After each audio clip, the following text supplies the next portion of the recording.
So first we're going to start about working in the U.S. and employment verification. So we're going to talk about what we know as of today and what the employment verification process is today.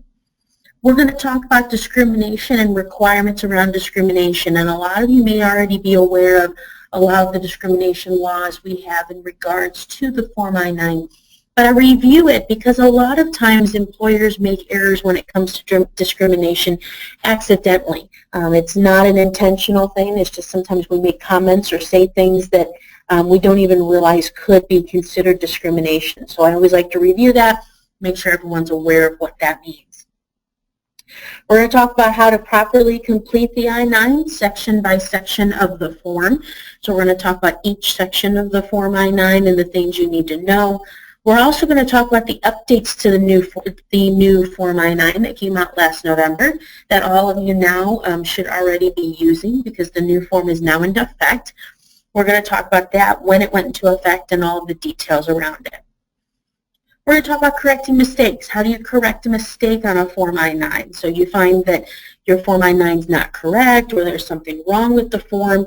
How do you go about making a correction to the form? Then we're going to talk about storage and retention. How do you store it? What electronic storage of the Form I-9 now is very popular. What things do you need to watch out from that perspective? And then how long do you keep it? I always like to wrap up with E-Verify, just explaining the importance of it, and I think E-Verify is going to continue to grow here in the United States, so I want to make sure that you're aware of it, what it means, even if you're not in a state that does not currently require it.